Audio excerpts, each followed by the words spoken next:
No passado dia 3 de maio, para assinalar o Dia Mundial da Asma, a Associação Portuguesa de Asmáticos, o Centro de Alergias do Hospital CUF Descobertas e o Externato João 23 promoveram uma ação de formação sobre alergias e asma para crianças do primeiro ciclo. Depois de assistirem à leitura do conto Mickey e o Gigante Atchim, narrado por Helena Pité e Isabela Almeida, ambas profissionais da CUF Descobertas, as crianças reportaram ao Raio-X as principais mensagens que retiveram desta sessão. Eu não sei. Eu tenho asma, tenho alergia à pó, são as únicas duas alergias que eu tenho. É como se fosse uma doença e que faz espirrar e tossir e muita comichão. A alergia pode ser curada. Há muitas alergias que facilmente se pode apanhar com o pólen, com o pó. Com as árvores, com as plantas. O pó, pólen, ovos. A poluição. Por causa do pólen, dos gatos, dos ovos. O pólen. Depois também os piolhos, porque está calor e eles gostam mais. Se nós formos alérgicos e o gato está ao pé de nós podemos começar a ter reações. O nosso corpo fica com reações. Sinto dores na garganta. Espirram muito, comichão. Espirrar, tossir, ter borbulhas na pele. Fico sempre com a perna grande. Se for nas pernas, fico sempre com a perna toda vermelha. E já no outro dia tive de ir para o hospital porque fiquei com a perna toda vermelha e inchada. Antes tinha bomba, agora já não tenho. Agora preciso de me controlar. Eu fui a um hospital, só que depois tiveram de levar para a CUF. Bebo água e não tossir só tossir uma vez de 10 em 10 minutos. Tive de fazer um exame do ventilar e depois tive de ficar repouso, que eles deram 3 picas aqui porque eu estava sempre a ir dormir e que ele ficava desmanchado. E depois, sempre que muitas vezes iam lá ao quarto e dar-me o ventilar. E o quarto tem que estar sempre muito bem limpado. Quando for grande nunca vou fumar. Eu já disse sempre à minha tia e ao meu tio para não fumarem, porque faz mal aos pulmões e pode matar. Às vezes faz pior do que as doenças respiratórias e agrava mais as doenças. Também dedicada aos professores do Externato João 23, esta sessão ajudou a esclarecer sobre algumas dúvidas que por vezes surgem quando numa turma há um ou outro aluno asmático que requer cuidados particulares. Vimos ali uma série de meninos que reportaram a ter alergias, um ou outro realmente com asma, medicados. Como é que é ter um aluno destes na turma? Que cuidados é que é preciso ter?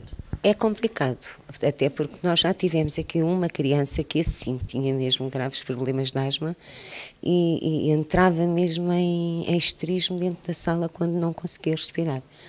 Nós temos, por acaso, uma equipa de enfermagem cá na escola e a primeira coisa que nós fazemos é levá-lo lá. Por norma, essas crianças também são assinaladas pela mãe e têm sempre uma bomba com eles. Portanto, nós sabemos mais ou menos, mas não é fácil. É assim, ficam assim alturas de pânico. Quando acontece mesmo um ataque de asma, não é nada agradável. Mas, portanto, há também uma necessidade aqui de formação e de informação por parte dos educadores. Sim, acho que sim que é. Porque eu lembro-me de há tempos uma garota que está agora lá dentro na sala, ela entrou em pânico e a miúda deixou completamente respirar e nós vimos assim um bocado aflitos. E qual é que é a importância deste tipo de ações de formação para as crianças, mas também para o educador? Para nós é bom porque, pronto, aprendemos sempre qualquer coisa e para eles é ótimo, não é? Que eles saem daqui com a ideia, pelo menos enquanto forem crianças, que não devem fumar e que não devem... Pronto, eu acho que é sempre bom. A professora estava há pouco a contar que também é asmática e também sofre de alergias. Sou asmática e quando tenho uma crise de asma é horrível porque me sinto toda a inchar por dentro. Não é falta de ar, como as pessoas por norma dizem, sinto que não consigo pôr o ar cá para dentro porque já tenho o ar demais cá dentro. Então parece que toda eu por dentro pareço um insuflável. Inchar é horrível. Apesar de estar associada a uma baixa mortalidade, em Portugal a asma continua a ter uma elevada prevalência e uma grande parte dos doentes, mesmo medicados, não consegue manter a doença controlada. A asma, infelizmente, ainda é uma doença muito prevalente, muito frequente. Aqui em Portugal temos cerca de 1 milhão de asmáticos, portanto 10% da população tem asma. E isso é um número mais ou menos uniforme nos vários grupos etários, portanto desde a criança até o adulto idoso. É uma doença que, apesar de ter uma baixa mortalidade no nosso país, felizmente a mortalidade caiu imenso nas últimas décadas, ainda continua a representar números relevantes do ponto de vista de internamentos, principalmente na faixa etária das crianças, onde podemos dizer que cerca de 1 em cada 3 crianças, uma delas é internada. E são números que não podem ainda acontecer e que de facto temos que fazer algo para os modificar. E isso passa nomeadamente por este tipo de sensibilização junto da população e também junto dos mais novos, neste tipo de parcerias aqui entre o Hospital CUF, a Associação Portuguesa de Asmáticos e o Externato João 23, que nos abriu as portas para esta ação de sensibilização junto de crianças do primeiro ciclo. Realmente falou-se aqui muito da questão da primavera, dos pólenes. Esta é uma altura crítica, sobretudo agora que o tempo começa a aquecer, e isso nota-se também na consulta. Nota, ou seja, é uma altura em que as pessoas tendem a perder o controle da sua doença. É preciso lembrar que pólenes existem todo o ano, mas agora de facto a quantidade de pólenes existente na atmosfera é muito mais elevada, sobretudo quando para de chover, em que os pólenes já não assentam. É preciso também lembrar que os pólenes são invisíveis aos nossos olhos, estes que provocam alergia, e não tanto aqueles pólenes amarelos que as pessoas às vezes referem aos algodões. Esses não são de facto os culpados. É preciso perceber que aquilo que é realmente perigoso é essencialmente o que é invisível aos nossos olhos. Para além dos pólenes, as alergias existem todo o ano. O outono é outra altura também difícil para o doente alérgico, não só pelo aumento dos ácaros do pó, que é a principal alergia em Portugal do ponto de vista respiratório, como pelas próprias infecções. Aí nessa altura mais constipações, mais infecções respiratórias que também agravam as nossas doenças.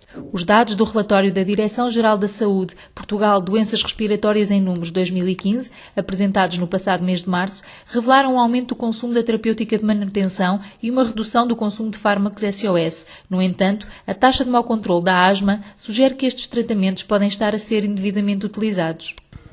Isto poderá ser um bom indicador se forem as pessoas, nomeadamente agora pensando nos asmáticos, que estão a usá-las. Nós também vemos também que há algumas situações, e temos que refletir sobre isso, se nós continuamos muito preocupados com a falta de diagnóstico, também começamos a sentir que em alguns casos estão a ser tratados com fármacos preventivos que aí não têm indicação para o fazer. E isso nós, para além de, neste caso, asmático e presidente de uma associação de doentes, também sou profissional de saúde e todos os dias estou a receber pessoas que são medicadas porque estão com uma infecção respiratória, porque têm uma agudização e que nunca tiveram nada especial, já estão a ser medicadas com fármacos para os quais não têm indicação para ser feitos. Portanto, eu ficaria muito contente se tivesse de facto a acontecer essa tendência que nos está a dizer, ficarei muito preocupado se não tivermos indicadores que mostram que as doenças estão mais controladas, porque aí o que poderemos estar a fazer é substituir medicações de agudização por medicações preventivas sem indicação, e isso seria dramático. Neste Dia Mundial da Asma, Helena Pité deixou uma mensagem otimista e recomendou que todos os doentes procurem viver bem com a doença. Já Mário Moraes de Almeida reforçou alguns recados mais políticos com vista à tomada de medidas que facilitem a acessibilidade dos doentes aos cuidados de que necessitam. Que é possível controlar esta doença, ou seja, que é perfeitamente possível tê-la e viver com ela, mas sem a sentir. E devemos procurar o controle total dos sintomas e não ficarmos como que satisfeitos com pouco, ou seja, procurar mesmo fazer uma vida totalmente normal, porque existem formas fáceis e seguras de a controlar e que permitem fazer uma vida totalmente sem quaisquer limites. Não nos deixemos limitar pela asma.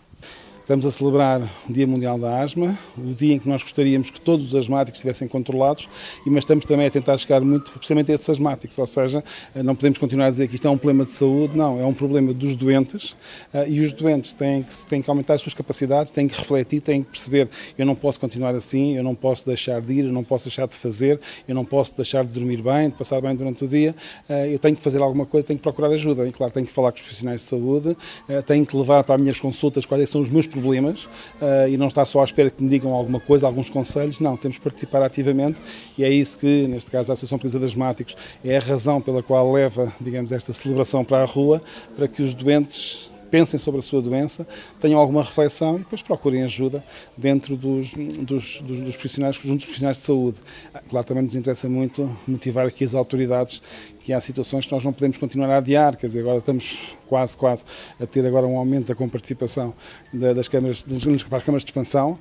Em alguns casos, em algumas pessoas com situações mais graves, mais complicadas de doença, precisaremos ter mecanismos de apoio um bocadinho que sejam complementares e não podemos continuar, por exemplo, com as vacinas antialérgicas sem serem comparticipadas, quer dizer, aquilo que foi um erro, um lapso há 4 anos que aconteceu e que continua a persistir, apesar de haver uma regulamentação que já deveria ter levado a pelo menos uma comparticipação de 50% em relação a estas vacinas, que podem diminuir muito o impacto das doenças, melhorar muito a qualidade de vida, que é isso que se pretende para a população.